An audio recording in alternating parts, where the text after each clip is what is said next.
Dan yang tingkat ketiga itu kalau udah severe atau parah itu bisa menimbulkan kerusakan yang permanen di mata gitu. Karena kan dry eye ini kan sebenarnya lapisan paling luar nih dari mata kita ya Mbak Rara, yang fungsinya adalah memberikan nutrisi dan melindungi lapisan kornea atau bagian depan dari mata kita, yang fungsinya adalah untuk supaya cahaya tuh bisa masuk ke dalam mata kita.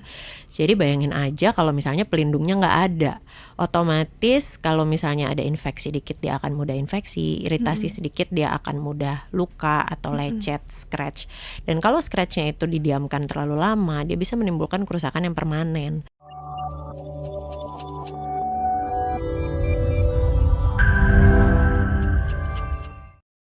We need to take action now. Kenapa harus now, sekarang gitu dok? Kalau terlambat emang kenapa dengan dry eye ini? Oke, jadi awal-awal ya mungkin keluhannya hanya ganjel, berair gitu aja ya. Oke, betul, pegel. Tapi kita kan punya tingkatan, setiap penyakit itu ada tingkatan. Mild ya mungkin seperti itu aja.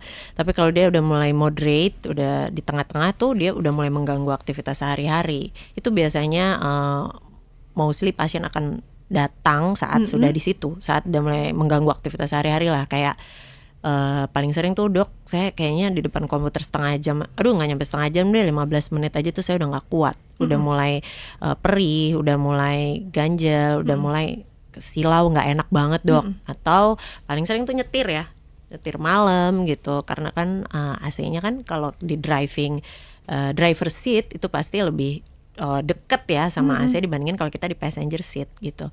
Malam itu biasanya mereka akan datang. Dan yang tingkat ketiga itu kalau udah severe atau parah itu bisa menimbulkan kerusakan yang permanen di mata gitu. Karena kan dry eye ini kan sebenarnya lapisan paling luar nih dari mata kita ya Mbak Rara, yang fungsinya adalah memberikan nutrisi dan melindungi lapisan kornea atau bagian depan dari mata kita, yang fungsinya adalah untuk supaya cahaya tuh bisa masuk ke dalam mata kita.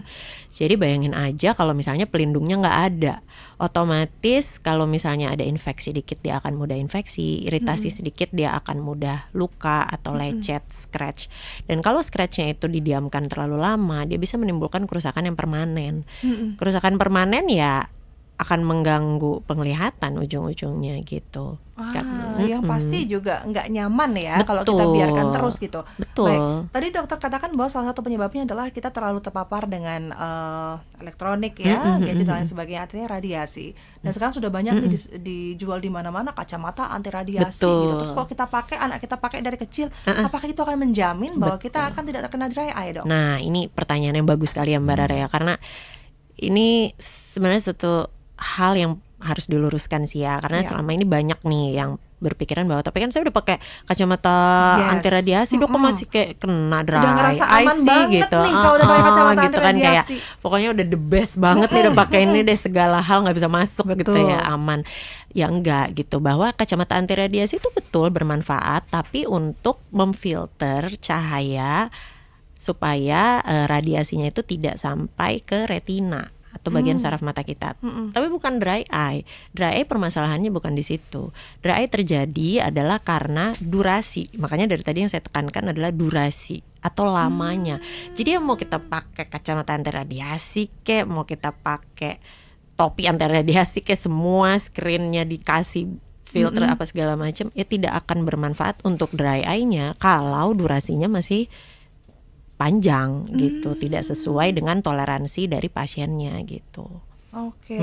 Jadi tidak ada pengaruhnya tuh walaupun kita pakai kacamata anti radiasi gitu untuk ya. Dry eye ya. Untuk dry eye gitu. Jadi tetap harus ada screening itu tadi yang dilakukan. Apalagi kalau sahabat Sonora sudah merasakan gejala-gejala seperti yang disebutkan tadi. Dan saya tuh langsung gak tahu psikosomatis atau gimana, ngobrolnya langsung rasa pegel gitu kan. Tapi jujur gitu ya. sudah semakin menginjak usia yang sudah semakin dewasa gitu ya. Itu pasti ada rasa-rasa seperti mata kok jadi kayak cepat lelah gitu ya. Kemudian juga pegel-pegel. Ini saya konfirmasi itu bisa jadi Mbak Rara, maka perlu screening gitu ya. Betul. Nah itu tadi sahabat Sonora, apakah juga Anda merasakan hal yang sama? Maka perlu bagi kita untuk screening sebelum terjadi yang tadi lebih parah lagi ya, mengganggu penglihatan.